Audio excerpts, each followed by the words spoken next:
as I belly crawled through my house, followed by my cats, plural, to the kitchen whilst avoiding windows so the solicitors knocking at the door couldn't see me. I wondered how it took me 12 years to get an autism diagnosis. I think because this is something a lot of introverts probably relate to. Maybe not the several cats, but I think the struggle generally is that you never go down the whole list, because then people will go, okay, yeah, no, that's just, but you always just mention one or two little examples like this one, and then the introverts will be like, oh yeah, no, but I do that too. We all do that sometimes. If you're introverted, you're gonna do this. Or, oh my god, yes, I hate bright lights. Not really understanding just how much they hurt you, Hello, BabyQueers, and welcome back to my channel. Now with added glasses, which I'm supposed to wear for at least 3 weeks straight, until my brain has gotten adjusted to it. For once, I'm hoping my brain moving faster will actually help me, because filming with glasses on is not ideal. But anyways, we're doing neurodivergent memes today. But you know the deal. Before we continue, y'all gotta get hydrated. So grab some water, or some tea, or whatever else you like to drink, and then we'll check out some more memes. Are you hydrated? Good. Let's go. Being autistic is just continuously finding out random shit is apparently supposed to be rude and just sitting there trying to decipher any logic behind it. What the hell are you talking about? People who see you with a completely blank face and be like, don't give me that look. What look? There is no look, I'm just vibing. Yeah, neurotypicals will decide that it is rude to not constantly perform normal facial expressions in front of them and still think everyone else is bad at socializing. Listen, my face, yes, sometimes I will be performing facial expressions even if I'm just by myself. A lot of times it's a lot more regulated with other people around, obviously, because then you're trying not to get into situations like this and you're just trying to pull appropriate facial expressions which may or may not work. But my face just kind of has a mind of its own, and sometimes just kind of playing around with your lips as a form of stimming, because your face feels tight, is also seen as a facial expression when you didn't mean it, as an expression really, more of a, it felt good or it felt better to move your face in that moment. And yeah, people will be in a bad mood and then get pissed at anything you do.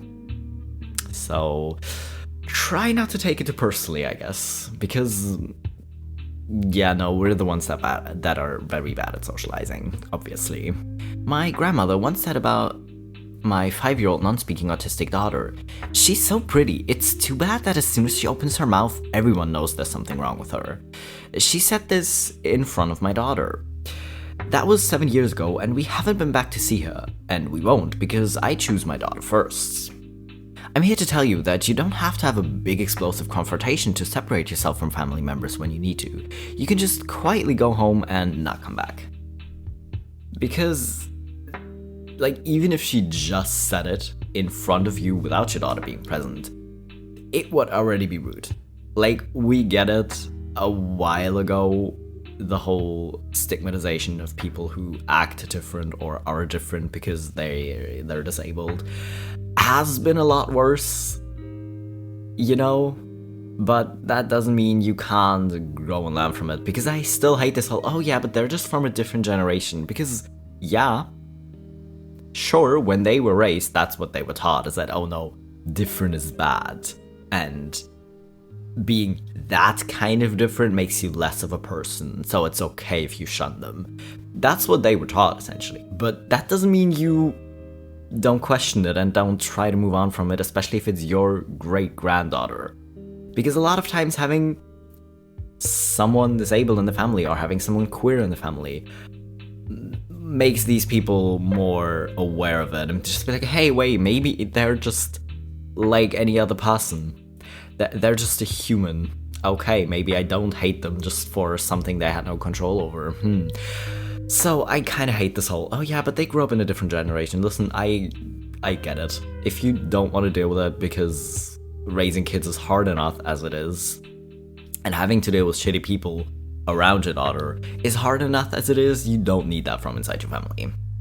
Okay, why do you never shut up about having ADHD? Oh, sorry, I just... this is embarrassing. See, like...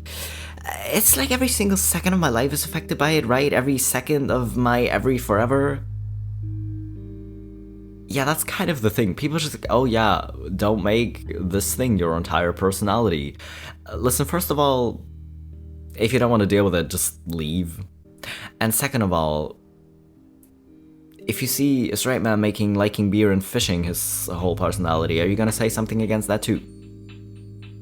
Because their life is entirely less affected by liking beer and fishing than someone having ADHD. Like, that's your brain. That's the way your brain is built. It will literally affect everything. How you act towards other people, what your interests are, how your interests, like... It's your brain. Like, I know neurodivergent people kind of like talking about their brain as if it is, like, a separate entity sometimes. You know, kind of as especially ADHD people, like, yeah, no, my mind's just, like, going off on its own and I have no control over it. Kind of seems like it's separate, but it's literally your brain. You literally... Everything is affected by it. What are you talking about? ADHD, hey, would you like to tap into your secret superpower and hyperfocus today? Me. ADHD. Okay, done. 9 hours have passed, much work is done, but you haven't eaten a meal today. Please enjoy the sudden onset of human symptoms. Me. Pulls out earbuds.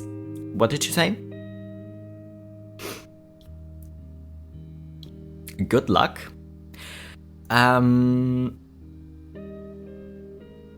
But very much so. I think I'm kind of...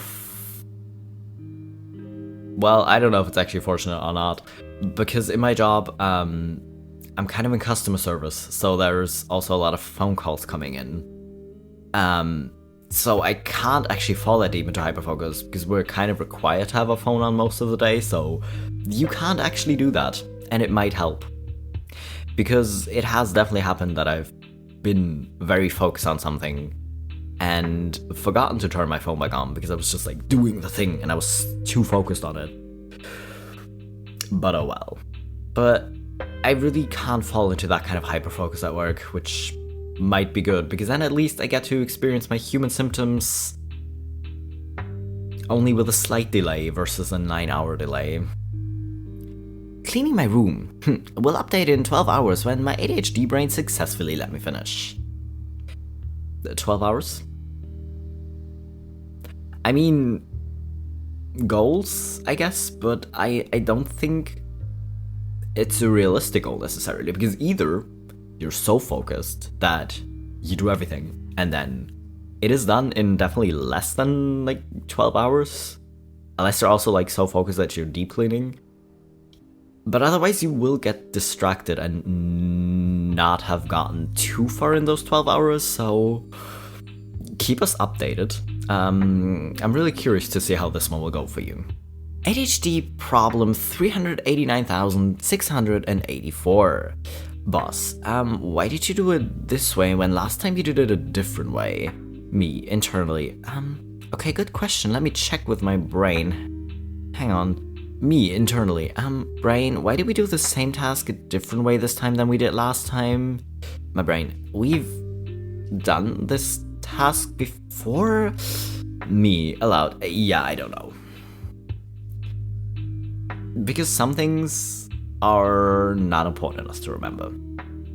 Some things would probably be important to remember, but you're still not going to. But either way, don't ask me why I did it this way. It seemed right in the moment, and the way I did it last time probably seemed the right way to do it in that moment. So honestly, unless you want it done a specific way, why do you even care? ADHD folks can easily overwork ourselves at any job because we do not like to feel incompetent. We do not want to be perceived by others as lazy. We do not want to be rejected. We absolutely have no clue what a regular level of productivity looks like. Especially that last one. Because, especially if you're somewhere where you have people who don't seem to work at all, who keep being told off for it and keep being told to go faster but nothing else happens, and then you have people who seem like super productive and get a lot done, but then also have days where they just like scream at everyone because they're mad at everything, because nothing is working the way it should. And then you have people who try to just work normally, and then you have no idea what normal actually looks like and what is expected of you, and then you have days where you are super focused and you get a lot done. And then it kind of feels like that level is expected of you, but it's impossible to keep that up every day. So it's kind of a mess. And I'm trying to stop caring. We'll keep you updated how that's going, because so far, not that great. My body gives me signals to sleep the entire day. Me goes to bed. My body, well, now I'm not doing it. Yeah, but why? Do you want to continue the cycle day after day? Okay. Cool. Because I will be like so tired even in the evening, and then I go to bed, and then I suddenly can't sleep anymore. Why? Why are you doing this? This is the opposite of helping, you know? Okay, you know what we have to do today? Yeah, we have to vacuum and then do the dishes. Yeah, we're on a tight schedule here. Whatever's in the sink is starting to become sentient, and we have to deal with it before it eats our cat. That makes sense to me. Then what do we have to do? Vacuum, dust, notice that the baseboards are dirty, start washing the baseboards, notice that the balcony doors are dirty, start cleaning them, notice that the balcony is dirty and clean the balcony until it gets dark and you lose motivation to do anything.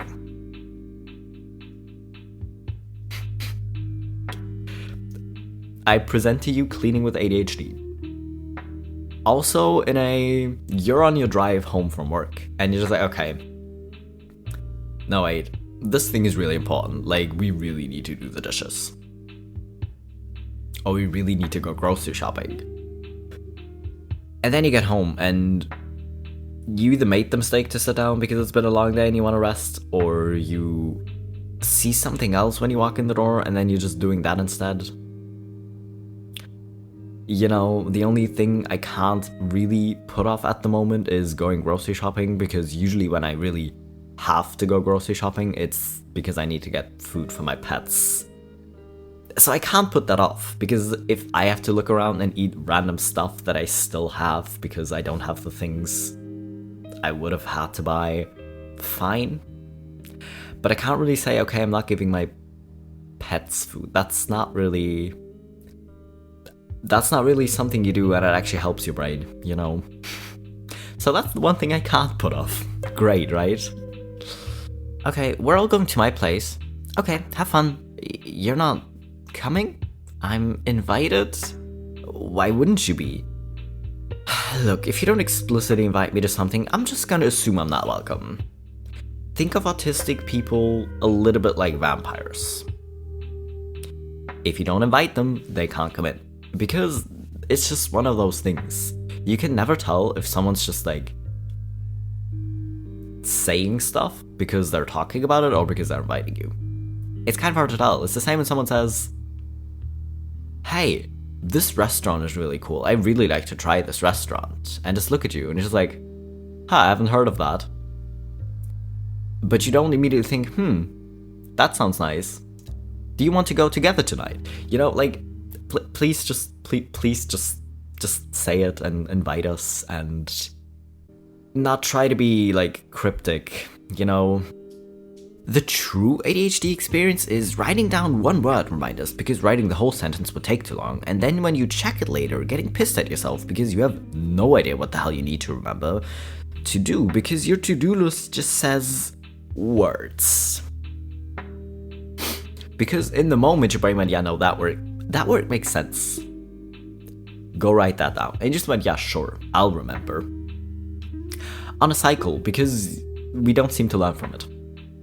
Like, we know there's a chance we're not gonna remember what the word means later, but we still do it, because we're just like, yeah, no, this time it's different. Why?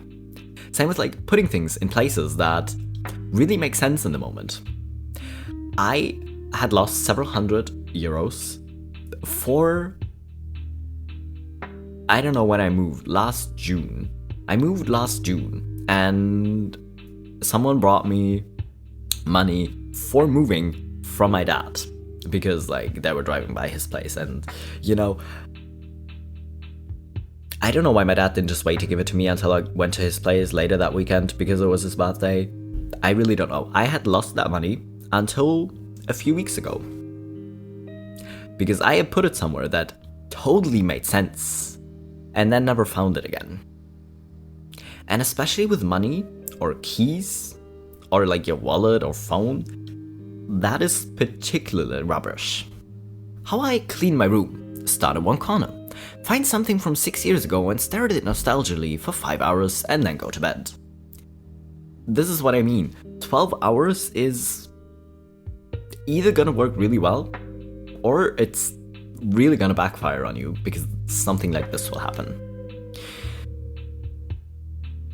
So, yeah.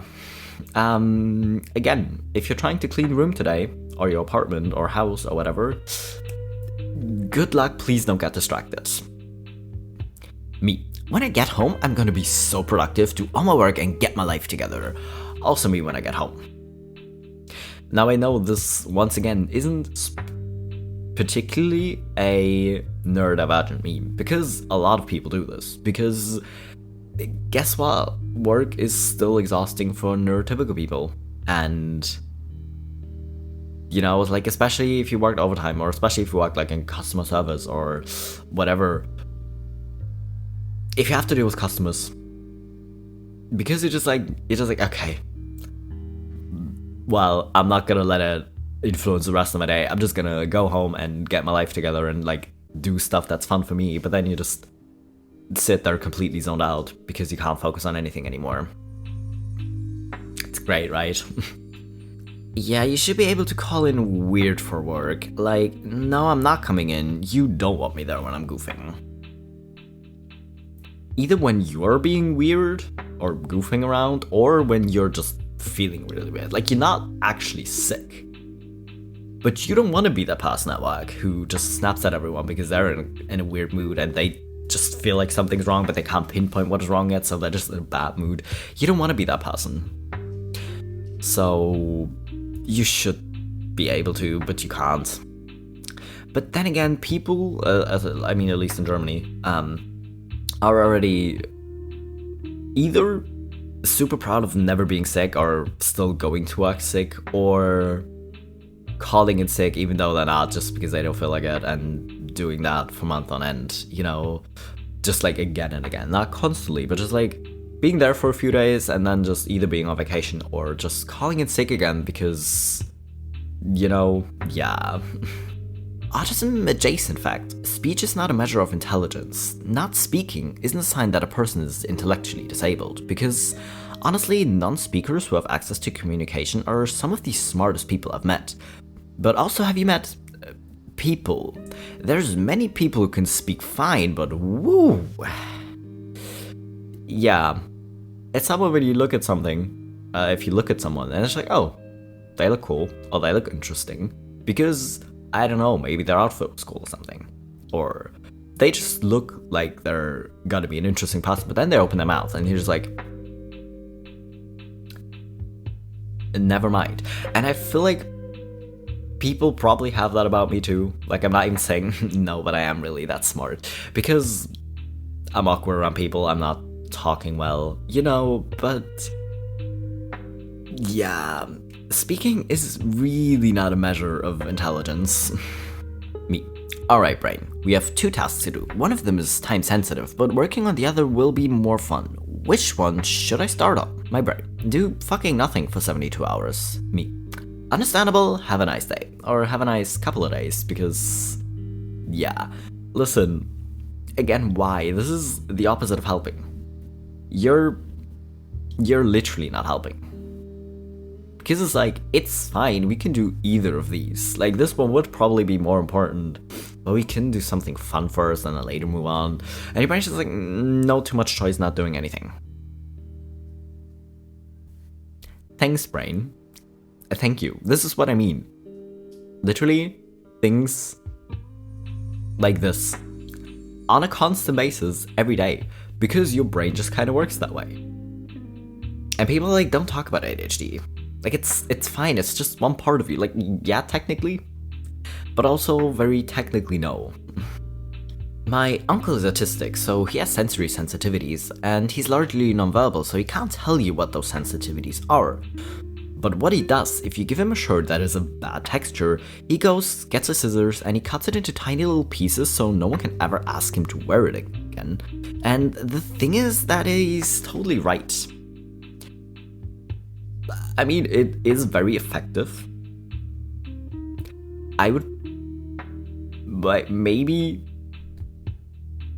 since it's kind of an extreme approach, because you could just like be like, no, I'm not wearing this, and just like hand it back to the person, just like throw it at them, just push it far away from you, and anytime someone comes towards you with the shirt, either just shadow box them, you know, because the shirt can probably still like be returned, you know, and maybe they can get a different shirt for you that isn't the bad texture. But then again, this is a very easy approach, I guess, to just destroy it so completely that you can never wear it again. That neurodivergent TM moment when you accidentally yoink someone's stim and make it your own stim. My stim now, sorry bud. Not like stealing the stim toys or anything, but like copying stims. Yeah, don't steal people's stim toys, they probably have them for a reason. But listen, I feel like our brains do this constantly. It's the same with like copying phrases of speech. Like, if neurotypical people are around other people long enough, they will also kind of subconsciously maybe start talking more like that person, you know, especially like in terms of slang or something, or like using certain phrases, you know. But I feel like we've always done it on a way bigger scale. And same with like stims too, just like, ooh, that stim looks fun, I am so stealing it. I mean, the thing is, you're not really stealing it, because the other person still has it, in a way, they can still do it. But they were still stealing stims. Okay, if I'm telling you a story, be prepared to have 7 mini conversations and 18 other stories thrown into it, because I cannot stay focused.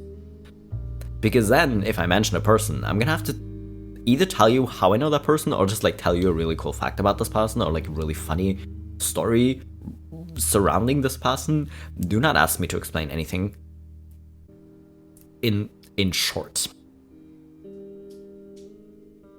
It probably won't work.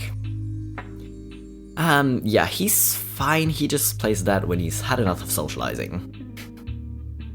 Which again, big introvert mood as well, because I feel like staying in that room where the socializing is happening is kind of a bad idea.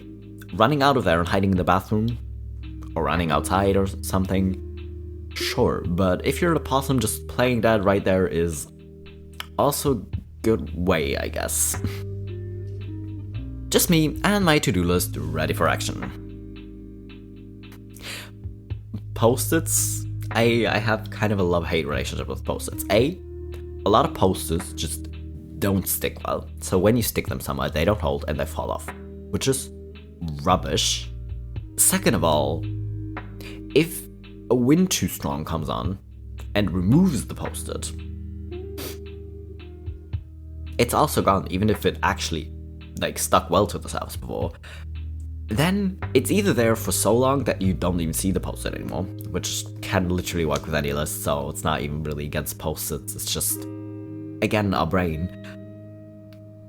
But then again, sometimes it really works, because then it's just kind of satisfying to like rip it off and crumple it up and throw it in the trash, you know, sometimes it really works. But only sometimes. I am Wonder Woman. I wonder where I left my keys. I wonder where I left my purse. I wonder where my money went. I feel like the last one is something we haven't talked about a lot, of being impulsive with your money and not really remembering what you spent money on or how much money you spent on things. Because, again, a lot of people are bad with money, but if your brain is kind of driven by like novelty and impulse, it might make it worse. Because I feel like a lot of ADHD people aren't necessarily the people you would look at and be like, okay, no, that person is bad with money. Because, you know, we try to be responsible, I guess. But then impulses happen, or you get really fixated on something. And then you spend your money on it, and you don't even realize really how much you spent on it, and then you wonder where your money went. Yeah. I feel like we don't talk about it, or we haven't talked about it a lot before. But unfortunately, yes. Me, just going with the flow. The flow. This is what the flow feels like to neurodivergent people. Because there are rules that people think make sense, or there are just like stuff that for people is easy, but for you really isn't. I mean, we don't even have to talk about the whole, oh yeah, you have to sit still and look people in the eyes while they're talking to you, or like look in their general direction when they're talking to you to be polite. No. No way. No. That is torture. We're not doing that. My Fitbit congratulating me for 5 days of exercise. Me, who can't just sit still because of ADHD. I mean, you still moved. It's still movement. No matter why you did it. Did you do it by choice? No, but it's still movement. Like, you still moved your body, it's fine. The ADHD symptoms that impact me the most, the exhaustion. I'm almost always exhausted. Exhausted from asking, from trying to keep up with neurotypicals, from needing to double check everything, from needing extra time on everything, and from my energetic brain. Also this. I think this is maybe why I can't sleep at night, because, I mean, our brain's like thinking about random different things at like 900 miles an hour, but at the same time, you may be not really tired, but you're just so exhausted that your brain's really tired, but your body isn't, and then you really can't fall asleep, but then it just makes it worse. Yeah, we love it. Me, my depression, anxiety, and ADHD fighting over who gets to ruin my day this time. But the bad thing is these guys are good at teamwork. And normally people think teamwork is a great thing, but not when they gang up on you with that teamwork. Then I'm suddenly very against teamwork. Although I feel like a lot of people, especially autistic people, might already have an issue with working in teams of actual other people, because as much as people like saying teamwork is important, they are not that good at it. Yeah, imagine if ASD was described like types of cupcake.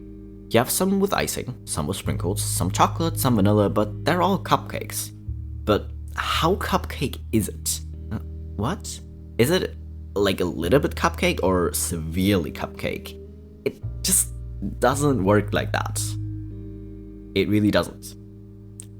And I guess this is honestly, food metaphors usually really work with people, I think, because they're relatable, because people eat, you know, so kind of trying to explain it with food metaphors probably usually works really well. But exactly. These cupcakes, they look different from each other, they're different from each other, but they're all still cupcakes. So we're all cupcakes now, I guess. I am a simple man. When my possessions wear out, I desire merely to replace them with the exact same thing. Unfortunately, every manufacturer considers this fucking illegal. Why though? Why though? I'm not sure if this person is autistic or not who posted this, but why? Shoes. Your shoes eventually just wear out because they're the only freaking shoes you ever wear. And then you just want to replace them with the same ones because you know they'll be comfortable. and then you can't, and then you have to find different shoes that fit the exact same way, which never freaking works. Same with like other clothes, especially if you have like kind of comfort clothes that you always wear because they are comfortable, and then you can't replace them. What? That is rude. And especially safe foods. Oh, improved recipe. Are you sure about that? Are you really absolutely sure about that? What you mean is you made it cheaper for you, but it tastes freaking different. What are you doing? People say I have mild or high-functioning autism, but it is literally just masked autism. A mask forced on me by the neurotypical world to hide the parts of me that are deemed an inconvenience. Yeah, because you either show the symptoms and then you're suddenly annoying or rude or bad at socializing or lazy or whatever it is they like to call us, or you mask it and then you're exhausted and then they still get on your ass for not getting that much done because too much of your energy is focused on masking that you don't have energy to do anything else. It is an absolutely great system that really works for neurotypical people who don't have to bother with it. Impulse purchase? Why? I'm feeling a tad sad. That does not seem very sustainable.